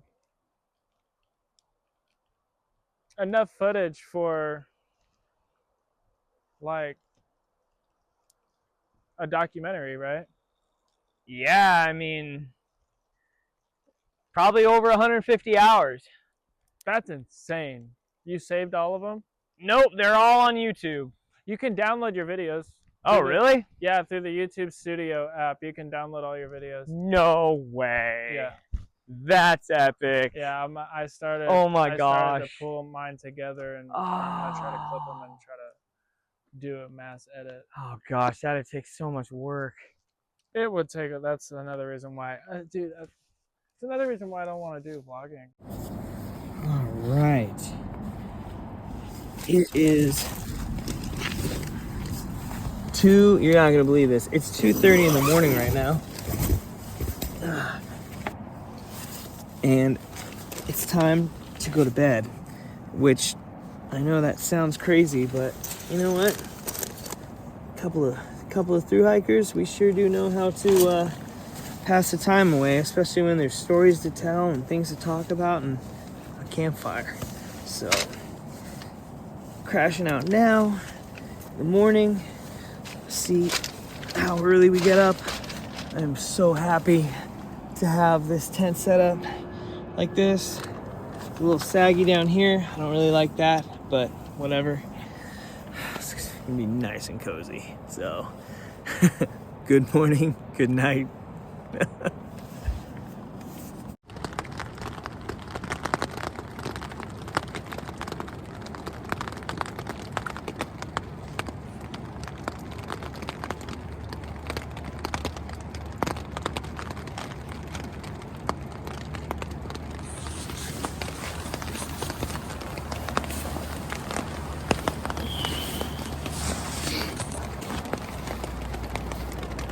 It's 7 o'clock in the morning.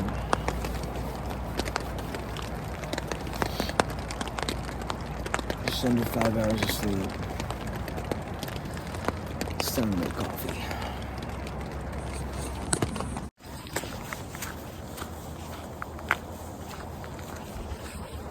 Rain gear. Full rain gear. Wow.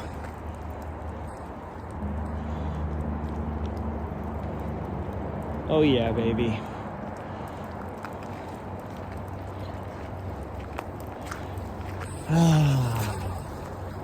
Washington in the wintertime and the fall. I mean, we're in the throes of fall right now. And I'm about to make coffee. It's 7:40. And man, I sure would love to just lounge in my tent. But there's trails to go hike. And the days are not that long. Check it out, Subarus.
clogged up today, Brody.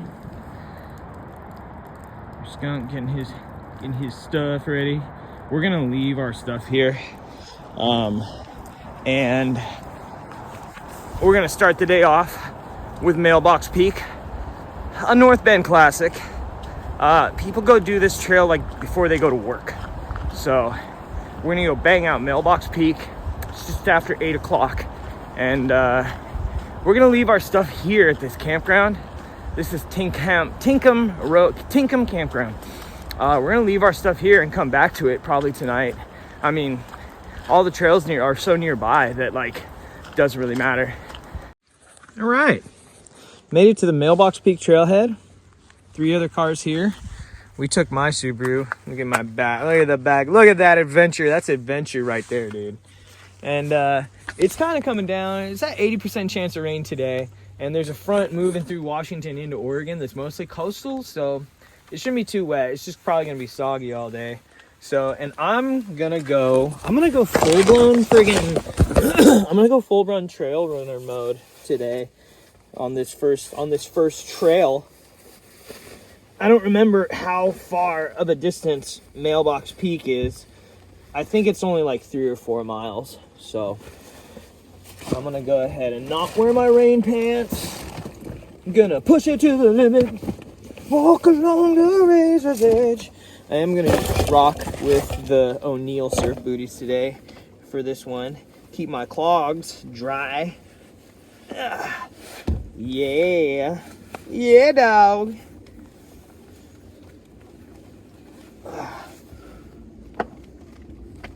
So you never stayed at Crabtree Meadows then? Crabtree Meadows? Yeah, going up to Whitney because you never went to it. Yeah, I went to Crabtree Meadows. I just didn't go up to Guitar Lake. Did you see the privy there? At Crabtree? No, I did not. Literally, There was like 35 tents, bro. Yeah, dude, it was literally a box. One wall cut out of that box. Open scape, shit, middle of the pond. You can literally look around and people will be walking around, like taking a fat deuce. Damn. Open, like full exposed to the world. Yes. It's awesome. Yeah, that was great. That was just like those times. The way everyone was just like. I mean, like to me, I'm kind of an exhibitionist, in a sense that like. I don't care if you, like, I never got walked up on while I was shitting, but, like, I don't know, I wouldn't give a shit if someone did. I'd be like, hey, what's up, bud, you know? I mean, we're out here. Don't really have a problem, like, getting naked for lake jumps or river dives, whatever. But there were so many people that I ran into that I was, like, very surprised, and I was like, dang, like, you're really out here. Like, you do not strike me as the kind of person who'd be cool with like shitting around people or, you know, and it's just some normie type people. And I was the whole everyone getting to a point where it's like, well, we've all got to be okay with this some way or another was a beautiful thing to me. Oh, shit. Or you get so comfortable talking about shit with people. Literally, girls. Women, like middle-aged women. So I'm sitting there like talking about bowel movements with them. I'm like, I shouldn't like be talking about this with you. It's like not becoming, right? But here we are. Doing it right now. It's so funny. It took me a while to get used to sleeping next to people. Like really? people I didn't know. I was like, damn, this is kind of weird. It was kind of weird. Like, but it was kind of interesting. It got cool. I kind of went through a couple different phases where I was like, oh man, I really feel weird sleeping around a bunch of people right now. But then I'd be like, oh no, I'm alone. I really wish there was people around right now. Yeah. I had a really crazy night just north of Walker Pass. Oh shit, what is that? Huh? What's that? Oh, it's a sound system. Oh, that's It's supposed sick. to be a sound system. This is the worst tattoo you ever seen, though. Oh my fucking... That's legendary. That was my friend's 3rd tattoo. I love that. And he drew dude. some That's little so anime giraffe. And I was like, yo, can you make that a donkey? And he was like, yeah, sure. I was like, sick, dude, do it on me as a donkey. And he was like, all right. And he did. And then 4 hours later, he's like, all right, I'm done. I don't think it's a donkey. PCT, dude. Huh? Those shorts for the PCT? Yeah, dude.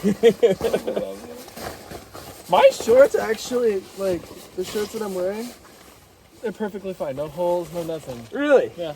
And they're from trail? Yeah. Sick. I also didn't do, like, 2,800 miles. But how did dealing with your dreads on trail? I mean, Was fine. that a You challenge, got or- like an extra little pillow. They work as a pillow. The only thing about them is like, if the weather's cold, you just like can't get them wet. Really? You gotta, yeah, you can't get them They wet. get soaked. Gotta have time to dry. Because going to sleep with wet hair, it's just like anyone with long hair. You just can't do it. It just doesn't work. Get that lens clean. Round 1 of the day, Mailbox Peak. Just about a mile in, and what a day. What a beautiful, classic Washington, really. Classic Washington day. And just no one else out hiking on a Thursday. It's crazy to be on such groomed trails after being out on the PCT, and then these are just, the PCT was so well groomed.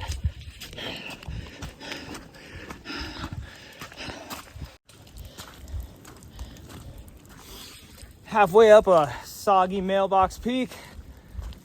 We've had one smoke break, a couple of bars, and get out of the trees a little bit. Oh, I love the wet rock this time of year. Nice.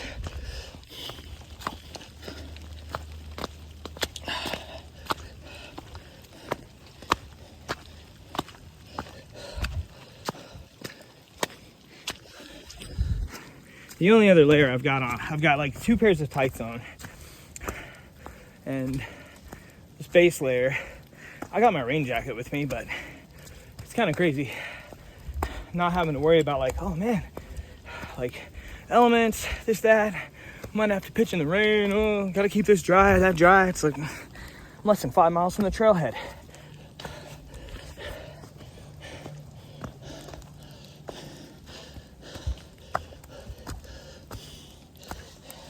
This trail would have just sucked on the PCT, but right now it's fun.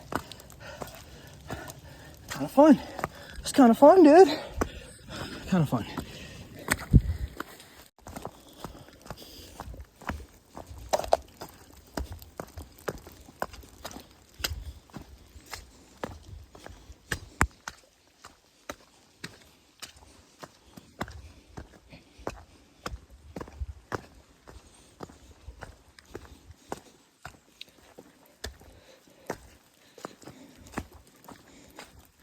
Alexa, play the intro song for Twin Peaks.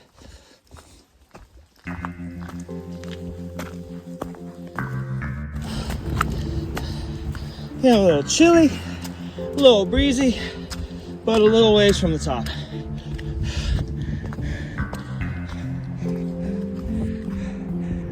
I-90 down there. Nice. My shirt's pretty much soaked at this point, but that's fine.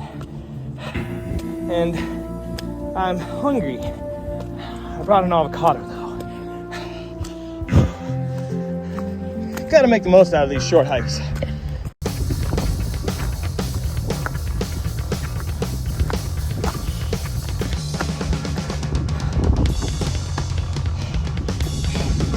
Dope. Dope ski.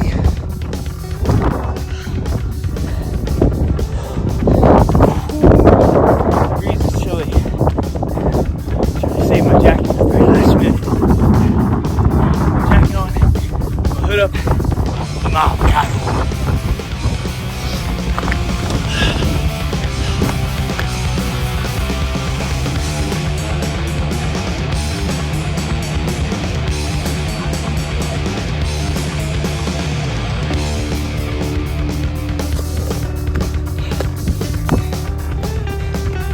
Right, 11:55.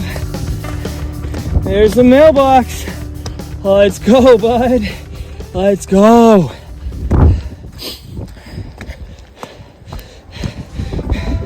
Two and a half hours.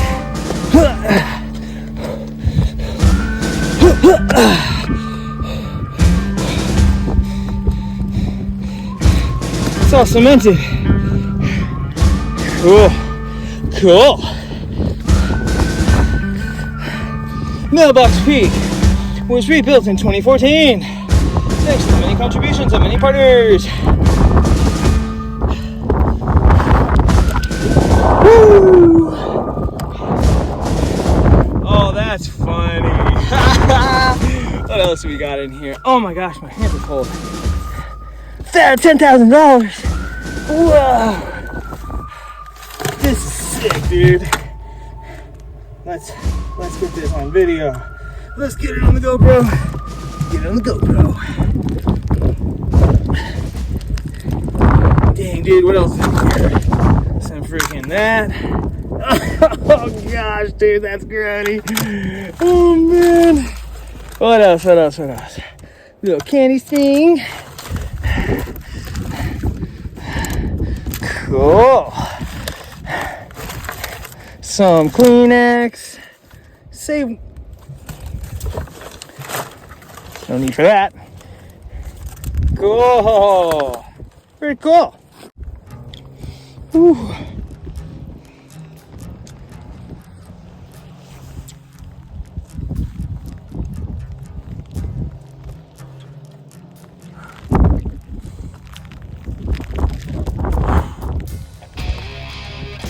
Definition of socked in. Brookline.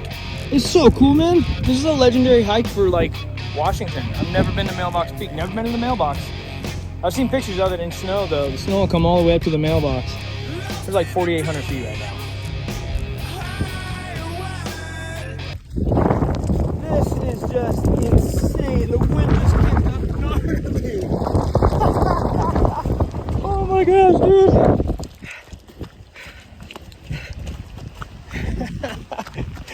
Oh man. Literally right after I said, oh, I guess it could be colder this time of year. Shoo. Down off of that nonsense. Oh, you see the rain in the video too. And you see how wet my jacket is. Oh man. It's just soaked, man. My fingers are cold, but my hands are clean. Fingers cold, hands clean. And I mean, I'm warm, like if you like run in the rain, or if you go on bike rides in the rain, like you kind of get used to a point of like, well, you're gonna get wet doing something. With this, it's like it's just a quick little day hike out and back. 5 3/4 miles, so that's 10. That was about a 12-mile hike. Not bad with 4,000 feet of gain. Let's go. Let's go. Not gonna lie, I drank a really strong cup and a half of coffee, and then found a Cliff Bar in my hip pouch that was one of the caffeine ones, and those have 65 milligrams of caffeine in them. And then only brought two little like 110 calorie Nutri-Grain bars and an avocado. I'm not gonna lie, halfway up I got a little crashy, but worked through it, took a break, worked through it. Up at the top, ate my avocado, found my spare Nutri-Grain, you know, so good to go. Wonder how many calories. I bet an avocado is about 300 calories. I bet that's pretty dense calorie. And then a couple hundred calories. So I don't know, maybe I've had like 600 or 700 calories today. And really didn't eat much yesterday. Honestly, like I get tired driving. Driving gets really like, I get like road hypnosis sometimes. And so if I'm like well hydrated, but like just like not like, if I stop and eat, if I'm on a drive and like stop and eat, or like something like that, like I'll get all tired and lazy. So I didn't eat much yesterday, and I didn't do much, you know, wasn't very active yesterday either. Oh, I guess I had beef burritos for breakfast. Whoops. Anyways. Alright, back in tree cover. Fingers are warm. Feeling groovy, and Franklin's Tower by the Grateful Dead just came on my earbuds, and just, man, you know, some Grateful Dead songs just make you smile. And in that moment, and it came on, and I found myself smiling. I just looked ahead of the trail, and for a minute, I can like feel like that same feeling of just rolling down the trail, and you know, long ways to go, long ways you've been, and just a little boppity bop in your head, you know, like grooving, man. Good feeling. Good feeling. Shout it if you know that feeling. Shout out. A couple of there's like there's a girl coming up to the summit as I was coming down, and she turned around and she was wringing her hands and passed her, and she's like, builds character, right?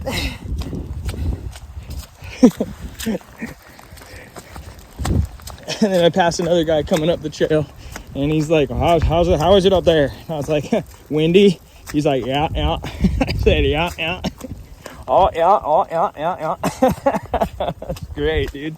Can you see can you tell how dark it is on camera here? I'm all warm now, but can you tell how dark it is? This is just Washington, man. Washington, middle of November. And you know, started hiking at 9:30, hit the top at noon, on the dot, and probably only gonna take about an hour to get back down, hour and a half. But you know, I was like, this last night and this morning, I was talking a big game. I was like, dude, like, gonna be no problem to hit a couple hikes today. But I mean, it wasn't even really light out until 7, and like fully light, and just like, yeah, man, like, boy, no kidding, the days are short.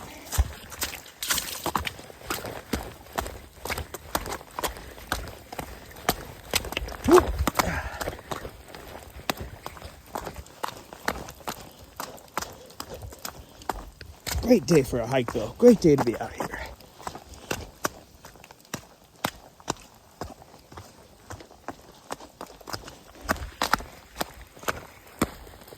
You know, in Washington, it's great. You never have to go far for a nice water feature and a good bridge.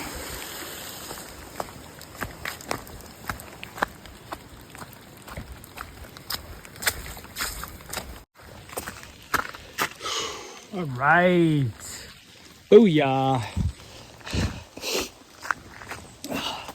2 p.m. Well, 1:55. Man, good hike. Almost 11 miles. Almost 11 miles in 4 hours. So that's not bad. It's not bad at all. That's through hike. That's through hiker mileage, dude.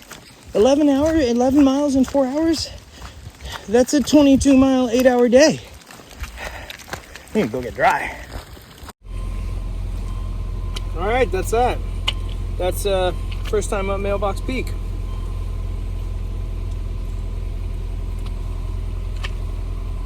Just over 11 miles round trip with, 4,900 feet of gain. That's really solid. I feel good. I feel ready to get warm. Kevin's behind me.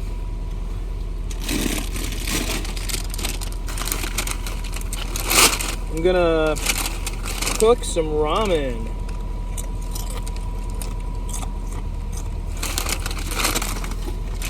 Cook some ramen shortly.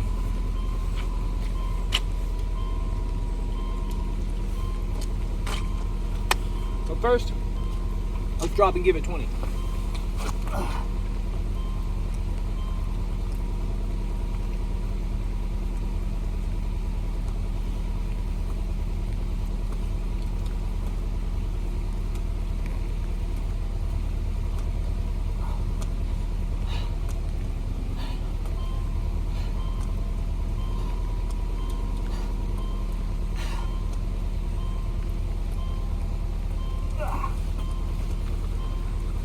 barely passable.